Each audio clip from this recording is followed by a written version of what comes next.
오늘 말씀의 제목은 주께 더 가까이. 오늘 표 그대로 주께 더 가까이입니다.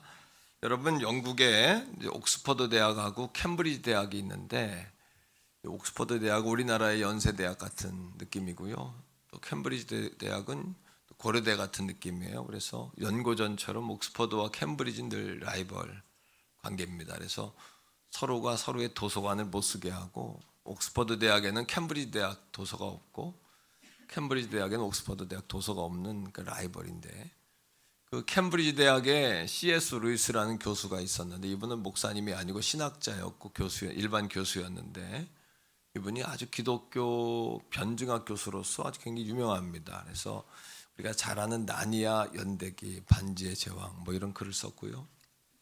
또 그분이 쓴 글 가운데에 이제 하나님을 가까이 한다라는 그런 내용을 잘 설명한 글이 있는데, 절벽 아래의 집이라는 글이 있습니다. 그 글은 이렇습니다. 산 절벽 아래에 집이 있었습니다. 절벽 아래에 있기에 곧바로 갈 수가 없었죠. 절벽 아래의 집으로 곧장 가려고 한다면 목숨을 잃을 수도 있습니다. 그래서 가까이 가려면 산둥성이를 돌아서 가야 합니다. 돌아가면 자기 집과는 거리가 어떻게 돼요? 멀어집니다. 하지만 멀어지는 그 길이 집으로 가까이 가는 길입니다.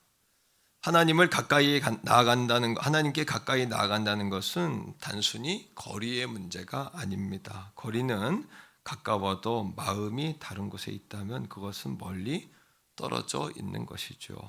가까이 간다는 것은 마음의 거리, 영혼의 거리가 가까이 하는 것입니다. 마음이 함께 와야 한다는 것이죠. 여러분 어떻습니까? 오늘 예배를 하면서도 어떤 분은 예배 은혜를 못 받았어요, 이런 분도 있고, 또 어떤 분들은 예배가 너무 은혜롭습니다, 이런 분도 있습니다. 또 어떤 분들은 예수를 오래 믿었는데 신앙이 잘 자라지 않아요, 이런 분들도 있거든요. 그 차이가 뭐라고 생각하십니까? 여러분들의 마음이 그곳에 함께 있지 않기 때문이다라는 거죠. 오늘 예배에 나오셨는데 잘하셨습니다. 그러나 예배에 나온 여러분들의 마음도 이 자리에 함께 와 계셔야 합니다. 야고보서에 보면 하나님은 두 마음을 품은 자들에 대해 책망을 하셨어요. 그 두 마음이 뭘까요? 한 마음은 주님 앞에 와 있는 마음이겠지만은, 한 마음은 세상에 나가 있는 마음, 또는 근심 걱정에 매여 있는 마음이겠죠. 두 마음을 품는 자가 아니라, 따라합니다, 영혼의 거리, 마음의 거리, 영혼과 마음의 거리가 주님 앞에 와 있는 것이 진정으로 주님을 찾는 마음이다라는 것이에요.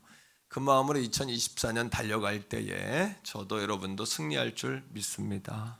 자, 우리 옆에 있는 분과 한 번 더 인사합니다. 마음의 거리를 가까이 합시다. 자, 그렇다면 오늘 말씀 시편 73편 아삽의 시라고 불리는 시인데요, 아삽은 성가대 대장이었어요. 이분은 지휘도 하고 또 찬양을 짓기도 했던 성가 대장이었는데, 하나님 나라에 충성된 자였고 구별된 사람이었습니다. 그런데 이 사람이 오늘 말씀 속에 보니까 굉장히 어려운 마음을 고백하고 있어요. 그래서 이 시의 제목을 뭐라고 하냐 하면, 따라합니다. 원망의 시, 탄식의 시. 그러니까 하나님을 원망하기도 하고 자기 형편을 탄식하기도 하는 시라는 거죠. 그러나 따라합니다. 감사의 시. 그러나 결국에는 하나님께 감사하고 있는 이 시편 73편을 통해서 하나님을 가까이 한다는 것이 무엇인지를 보기를 원합니다. 첫째는 오늘 말씀 속에 보면 아삽이 깊은 시험 가운데 있다라고 자신의 마음을 고백하고 있어요. 아삽이 시험 중에 있어요. 자, 1절 2절인데요 같이 말씀을 읽어볼까요? 시작. 하나님이 참으로 이스라엘 중 마음이 정결한 자에게 선을 행하신다. 그러나, 이런 얘기죠. 그 다음에 나는 거의 넘어질 뻔하였고 나의 걸음이 미끄러질 뻔하였으니. 그러니까 넘어졌다는 거예요, 안 넘어졌다는 거예요? 예. 시험에 들 수는 있어요. 우리가 그리스도인도 시험에 들 수는 있고, 또 고난 때문에 여러분 미끄러질 뻔, 넘어질 뻔 할 수는 있지만, 그리스도인이란 넘어져서는 안 되는 사람이다라는 것이죠. 자, 그렇다면 이 아삽이 왜 넘어질 뻔했을까요? 왜 미끄러질 뻔했을까요? 자, 악인들이 막 잘 되는 것을 보면서 아삽에게 분노가 일어난 겁니다. 악한 자들이 막 승승장구하는 모습을 보면서 말이죠. 자, 4절에 이렇게 이야기합니다. 그들은 죽을 때에도 고통이 없고 그 힘이 강건하며. 아니, 악한 사람들이라면 죽을 때라도 좀 고통스러워야 되잖아요. 그런데 볼 때 좀 고통스러울 때도 평안한 거예요. 여러분, 여러분의 마음을 대변하는 것 같죠, 그죠? 자, 8절은 이렇습니다. 그들은 능욕하며 악하게 말하며 높은 데서 거만하게 말하며. 악한 사람들인데 높은 자리에 막 올라가는 거예요. 말도 안 되잖아요. 요즘도 보면 독할수록, 악할수록, 야비할수록, 비겁할수록, 그죠? 감출수록 높은 자리에 막 올라가는 모습들을 보면서 아, 저게 말이 되나? 예, 뭐 꽝 잡는 게 매고, 뭐 어떻게 가도 서울만 가면 되고, 뭐 이런 세계관, 가치관을 가지고 이 시대가 그렇게 가지 않습니까? 참 안타까운 그런 시대인데요. 자, 11절에 심지어는 이렇게 이야기합니다. 하나님이 어찌 알랴. 악한 사람들이 하나님도 모른다. 하나님 어떻게 하겠어? 뭐 이런 얘기죠.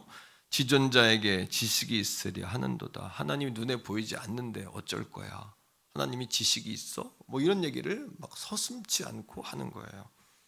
심지어는 여러분 12절에 보니까 이 아삽이 막 그냥 분노가 막 그냥 여기까지 올랐습니다. 이들은 악인들이라도 항상 평안하고 재물은 더욱 불어난다. 악인들인데 막 재물이 불어나요. 이 말이 되냐는 것이죠. 말도 안 된다는 겁니다. 하나님 그러면 따라합니다. 나는 뭡니까? 한 번 더요. 섭섭합니다. 말이 됩니까? 네, 이런 얘기입니다. 그 정말 잘 표현하셨어요. 하나님 나는 뭡니까? 이런 상황을 보면 악한 자들이 막 부자가 되고 죽을 때도 평안히 죽고 막 높은 자리에 올라가 하나님 욕해도 아무 지장 없지 않습니까? 하나님 섭섭합니다. 나는 뭡니까? 말이 됩니까? 그럼 내가 지금까지 이렇게 산 건 무슨 소용이 있단 말입니까? 분노할 일이죠. 자, 13절에 아삽이 이렇게 말하죠. 같이 읽습니다. 시작.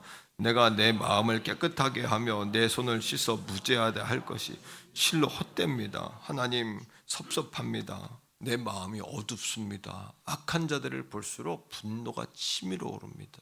이 마음을 가라앉힐 수가 없습니다. 저런 자들이 어떻게 저렇게 잘 됩니까?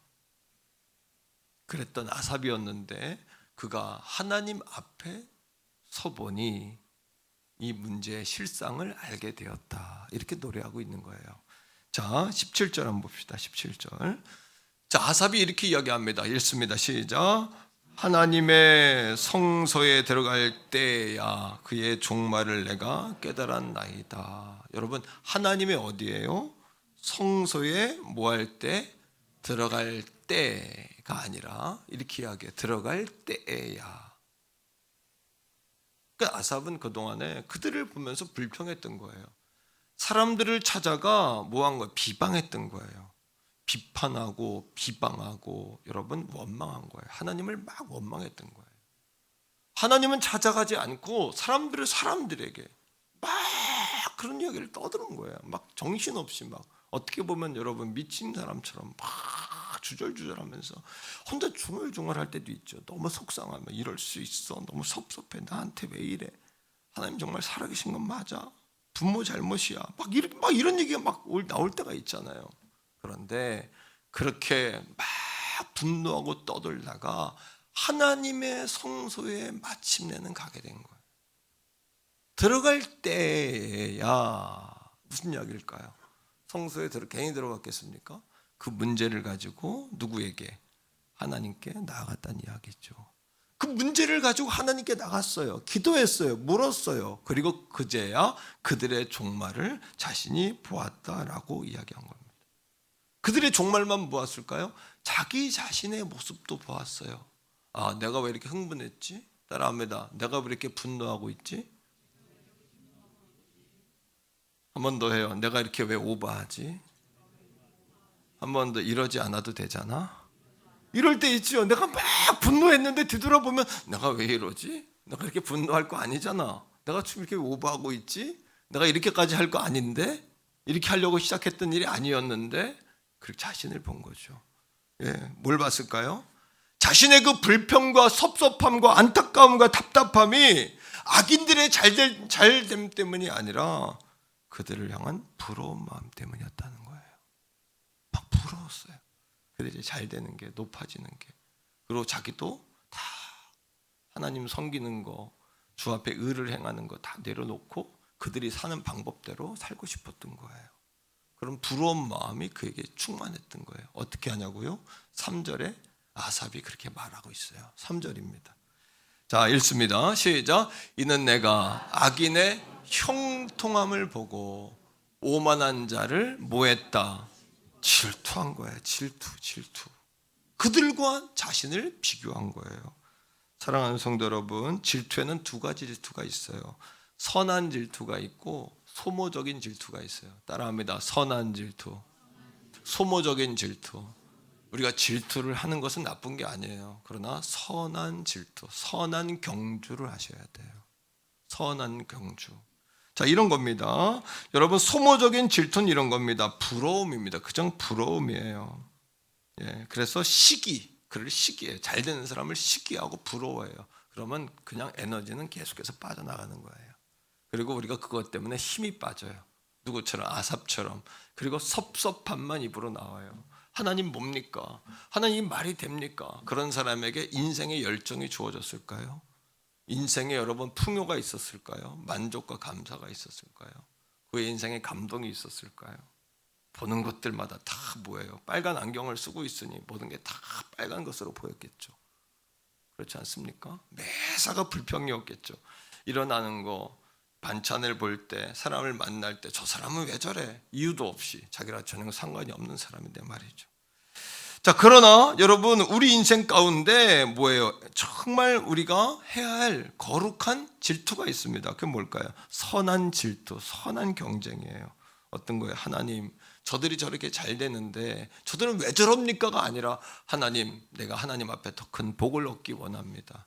그리고 내가 선한 경주, 선한 인생을 살아서 따라합니다. 하나님의 살아계심을 증명해 보이기를 원합니다.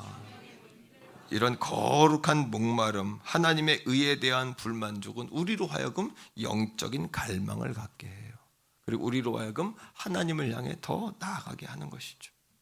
우리 그리스도인들이란 보고 싶은 대로 보는 자가 아니에요. 따라합니다. 보이는 대로 보는 자, 보고 싶은 대로 보는 자, 이거를 육적인 눈을 가진 자라고 이야기합니다. 육적이란 이야기는 육체뿐만 아니라 재성을 가지고 본다는 거예요. 우리 그리스도인들은 따라합니다. 말씀의 창으로 세상을 보는 자, 이런 겁니다. 창이라는 것은 플레임이에요. 플레임. 여러분, 이 창문도 다 플레임이라고 그러죠. 플레임이 뭐냐면 틀이라는 겁니다. 틀. 서울대학교 최인철 교수라는 분이 플레임이라는 책을 썼어요. 그분은 플레임에 대해서 이렇게 정의를 내립니다. 플레임이란 세상을 보는 마음의 창이다. 어떠십니까, 여러분? 그러니까 사람이 세상을 이 플레임, 이 직사각형이라는 플레임을 통해 세상을 보면 다 뭘로 보여요? 직사각형 이 틀 안에서 보이겠죠. 그렇죠? 마름모로 만들어진 틀에서 보면 뭘로 보일까요? 세상은 다 마름모로 보이겠죠. 이 플레임이 이만큼 중요한 겁니다. 자, 우리의 플레임, 정호승이라는 시인의 글을 써서 플레임이라는 책에 이렇게 소개합니다. 남들과 자신을 비교하는 플레임을 가지고 세상을 보면 남들과 나를 비교하는 플레임. 그러니까 거룩한 영적인 경주가 아니라 시기와 질투로 세상을 바라보면 어떻게 되냐 하면 따라합니다. 나의 인생은 고단한 전쟁터와 같다. 싸워도 끝나지 않고요. 싸워도 승자가 없고요. 너도 죽고 나도 죽고 결국엔 다 전쟁터, 총알만 빗발치는 전쟁터와 같은 인생을 산다는 거예요. 물론 남들과 자신을 비교해서 더 발전하고 성장할 수 있죠. 그러나 거기에 매몰되어서는 안 된다는 겁니다. 영혼을 피폐하게 만들고요. 모든 사람을 작품이 아닌 상품으로 보게 하는 것이죠. 여러분, 작품과 상품의 차이 잘 아시죠? 상품은 수만 개를 똑같이 찍어요. 그래서 그 기준에 미달하면 불량이고 기준에 맞으면 정상품이에요. 근데 우리는 사람도 그렇게 보잖아요. 그죠? 그래서 남편들에게 왜 당신은 저쪽 남편만큼 못해? 아이들에게도 너는 왜 그 사람만큼 못하니? 그래서 항상 사람들을 뭐하게 만들어요? 늘 비교하게 만드는 것이에요. 사람을 늘 비교하게. 그러나 상품은 시간이 지나면 다 유행이 지나고 철 지나면 골동품이 아니라 여러분 다 중고품이 되어서 버림받습니다. 가격이 뚝뚝뚝 떨어집니다. 그러나 여러분들은 상품이 아니라 작품의 눈으로 보시기를 축복합니다. 저 사람과 내가 다른 것은 나는 별도의 여러분 개성을 가지고 만들어진 나는 작품이야. 옆에 사람에게 말해줄까요? 당신은 하나님 만드신 걸작품입니다. 시작. 믿습니까 여러분? 여러분들은 걸작품입니다. 비교하지 마십시오. 서로를 비교한 눈으로 바라보지 마십시오. 그럼 여러분 인생은 전쟁터와 같습니다. 아삽이 지금 그래요. 다른 사람과 나를 하나님 만드신 걸작품으로 보지를 못하고 나를 상품으로 이야기하고 있어요. 그리고 악인들이 저렇게 사는데도 잘 살고 높아지고 죽을 때도 평안히 죽고 하나님 이게 말이 됩니까? 이런 여러분 불만과 불평 속에 꽉 잡혀 있는 거예요. 그러니 방향 감각을 잃을 수밖에 없죠. 오늘도 마음이 진정이 안 됩니까? 방향을 잡지 못하겠습니까? 18절, 19절, 20절. 19절부터 보여주세요. 19절, 20절입니다. 시작. 그들이 어찌하여 그리 갑자기 황폐되었는가 놀랄 정도로 그들은 하나님 성전에 서보니까 그들의 실상을 알게 되었는데 그들의 실상은 뭐냐면 어느 날 잘 되는 게 아니라 어느 날 갑자기 어떻게 됐다고요? 그들이 어찌 그리 갑자기 황폐하게 되었는가? 그들이 전멸하였는가? 진멸하였는가? 하나님의 심판을 받게 되었는가? 결국에는 악한 사람들은 잘 되는 게 아니구나. 높이 올라갈수록 더 크게 망하는구나. 20절입니다. 심지어 이렇게 이야기합니다. 시작. 주여 사람이 깬 후에는 꿈을 무시함 같이 주께서 깨신 후에는 그들의 형상을 멸시하리. 그들의 성공은 뭐와 같다? 꿈과 같구나. 사람이 꿈에서 깨면 그 꿈을 다 잃어버리는 것처럼 하나님이 깨시면 그들이 쌓은 모든 것들이 다 꿈과 같이 되는구나. 우리 하나님이 살아계심을 믿으십니까? 우리 하나님은 의의 하나님이신 걸 믿으십니까 여러분? 우리 하나님이 공평한 하나님이신 걸 믿으십니까? 그러니 주님을 바라보는 것이 성도가 사는 길입니다. 주님을 놓치면 길을 잃어버립니다. 길을 잃어버리셨습니까? 주님을 놓쳤기 때문이죠. 우리가 자녀가 된 건 다 하나님의 뭐예요? 은혜죠. 아삽은 순간 그걸 놓친 거예요. 그리고 자신의 모습을 봤어요. 뭐와 같은? 바리새인과 같은. 바리새인들은 하나님의 하나님의 은혜인 줄을 모르고 하나님 내가 일주일에 몇 번 금식합니다. 기도도 합니다. 11주도 합니다. 구제도 합니다. 시장 복판에서 고개를 들고 하나님 앞에 이것도 합니다. 저것도 합니다라고 자랑했죠. 그러나 세리들은 어때요? 고개를 숙이고 성전에 들어가지도 못하고 하나님 나는 죄인입니다. 무조건 죄인입니다.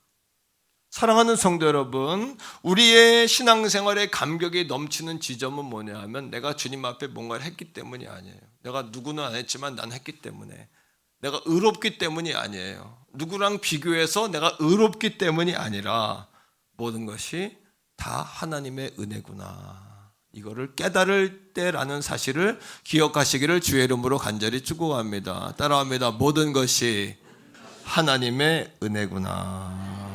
그리고 아삽이 성전에 들어가서야 비로소 그걸 깨달아요. 자, 21절, 22절인데 아삽이 뭐라고 있나 보세요. 시작.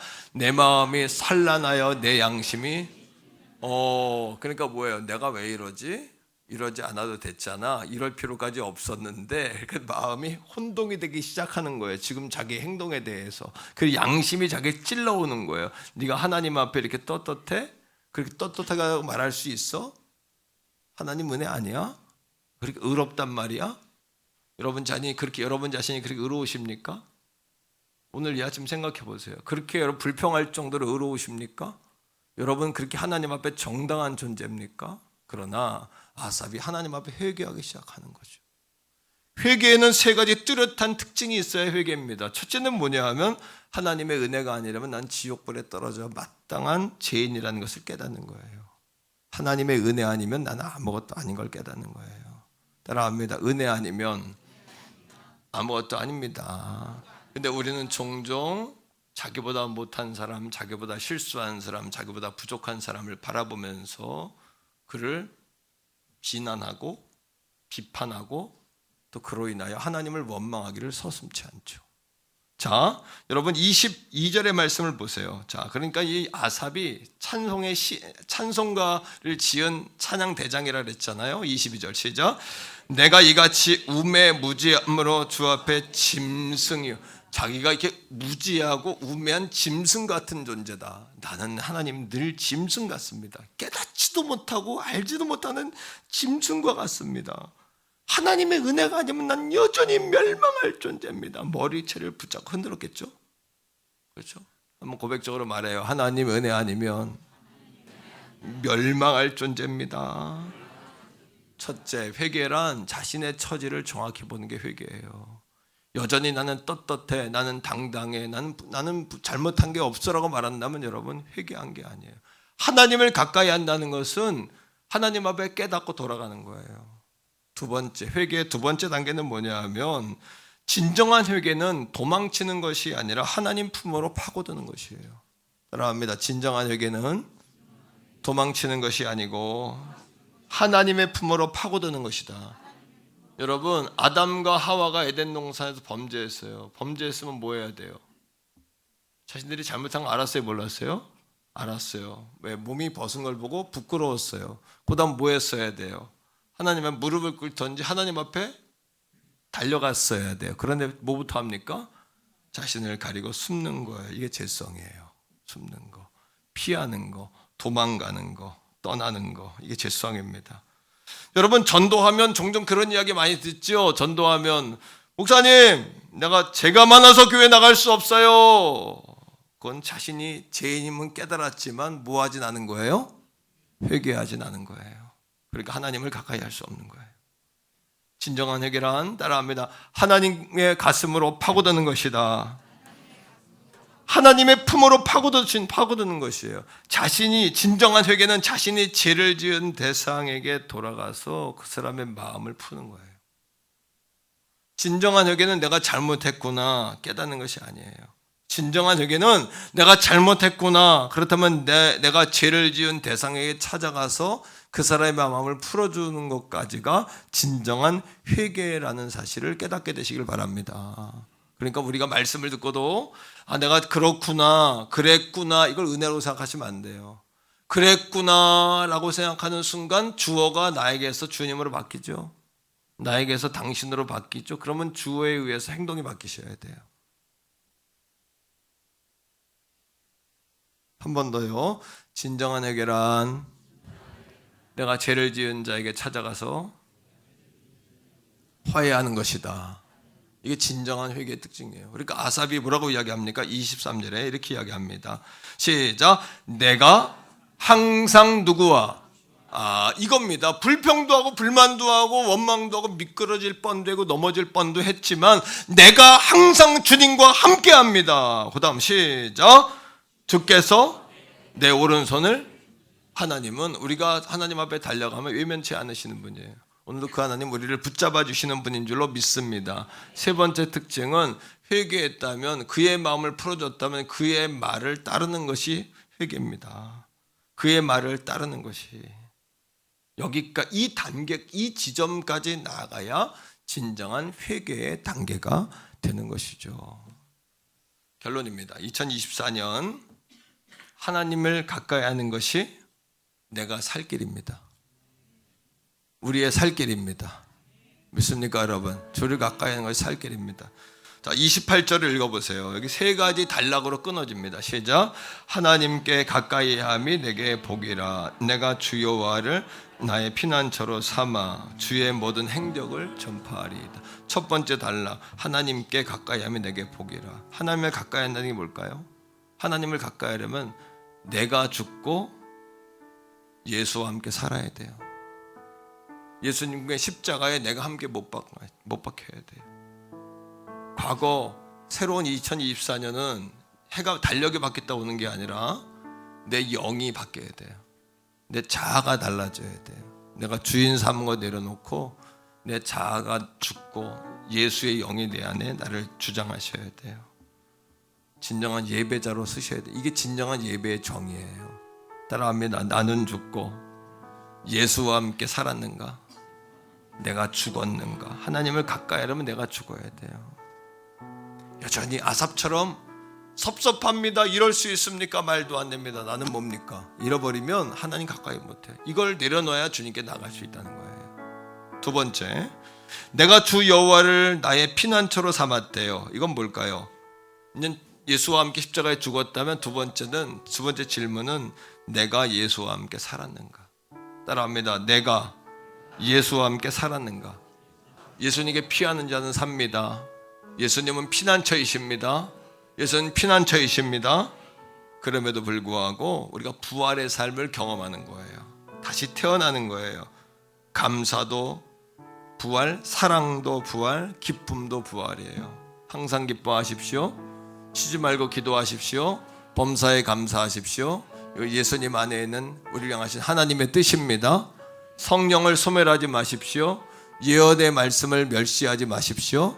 악은 모양이라도 버리십시오.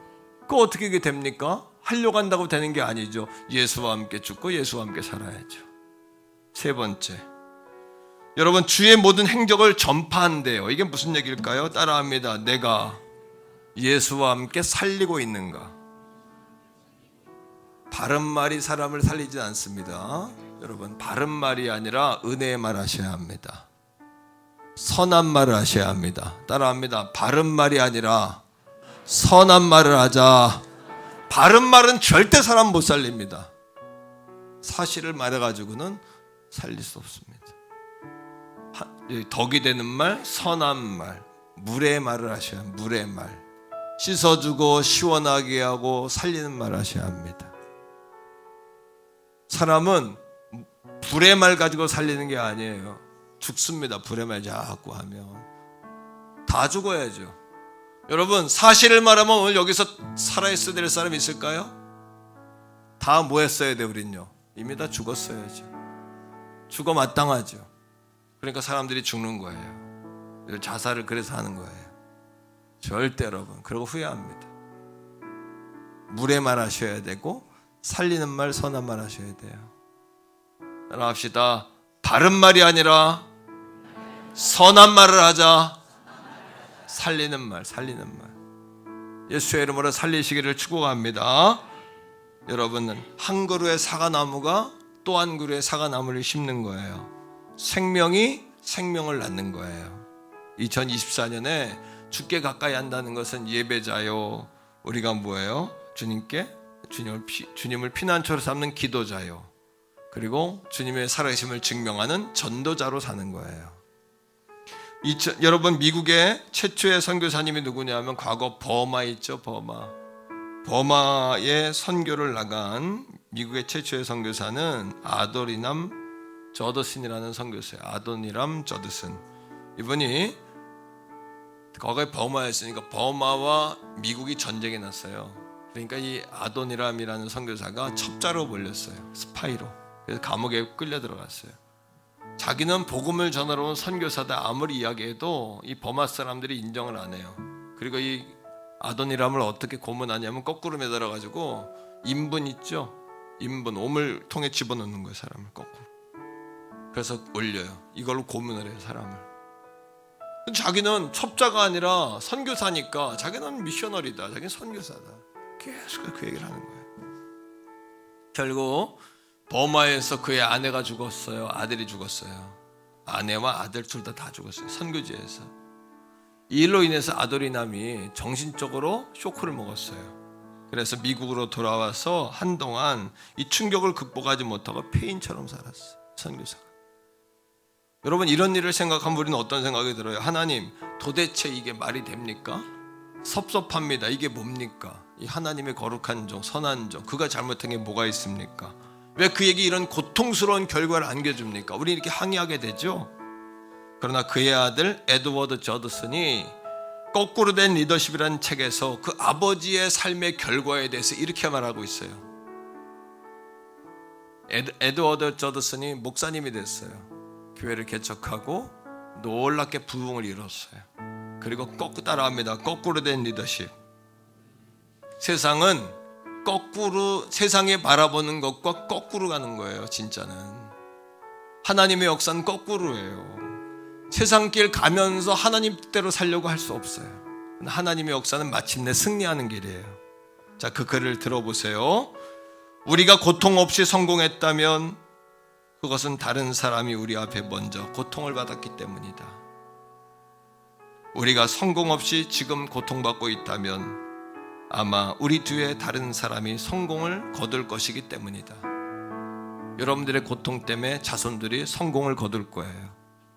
여러분들이 고통 없이 성공을 거뒀다면 누군가 여러분 뒤에, 여러분 앞에서 이미 고통을 당했기 때문이에요.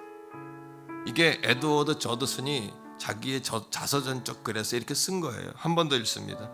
우리가 고통 없이 성공했다면 그것은 다른 사람이 나의 앞에 고통을 받았기 때문이고, 우리가 성공 없이 고통받고 있다면 아마 우리 뒤에 다른 사람이 성공을 거두었기 때문일 것이다. 성공을 거둘 것이기 때문이다. 결국 이 아도리남 저드슨이 미국으로 돌아와 정신적인 고통에 당하다가 회복이 되긴 했습니다만, 그가 여러분 뿌린 씨앗이 어떤 열매를 거둔 줄 아십니까? 미얀마가 복음화가 되어서 58명 중 한 사람이 예수님을 믿어 21만 명이 구원을 받았고 161명의 목사님이 나왔어요. 아도니람 저드슨 때문에. 놀랍지 않습니까? 사랑하는 성도 여러분, 그리스도인이 이 악하고 부조리한 세상을 바라보면서 어떻게 살아야 할까요? 세상을 이기는 비밀은 어디에 있냐 하면 24시간 주님을 가까이 하는 거예요. 주님을 놓치지 않고 사는 거예요. 할렐루야. 이렇게 한번 멋지게 한번 살아보고 싶지 않습니까? 이렇게 훌륭하게 한번 멋지게 살아보고 싶지 않으세요? 난 우리 교회에서는 믿음의 영웅들이 나오기를 축복합니다. 단순히 교회에 와서 일주일 동안 보던 때만 씻고 가는 것이 아니라 여기서 능력받고 불받아 세상에 나아가 빛으로 사는. 어떤 선교사님이 아프리카 선교를 다녀왔어요. 여러분, 그가 죽으면 죽으리라고 다녀왔는데 모든 선교사들이 금방 다 순교했어요. 그런데 은혜 가운데 그 선교사는 은퇴할 때까지 순교하지 않고 돌아왔어요. 그 선교사에 대해서 아프리카인들이 쓴 글이 있어요. 그가 올 때는 여러분 빛이 하나도 없었지만 그가 떠날 때에는 어둠이 하나도 없었다. 뭐예요? 빛이 없던 곳에 가서 어둠이 없는 곳으로 만들어버린 거예요. 태교본 선교회 사랑하는 성도 여러분, 예수님은 어두운 이 땅에 빛으로 오셨잖아요. 2024년 어둠으로 가득하다고요? 그러면 2024년이 끝나는 그 순간에 우리의 삶 가운데는 어둠이 가득했지만 지금 어둠이 하나도 없다. 고백할 수 있는 저와 여러분 다 될 수 있기를 주의 이름으로 축복합니다. 그 열쇠가 어디에 있다고요? 주께 더 가까이입니다. 같이 한번 찬양합니다. 주께 더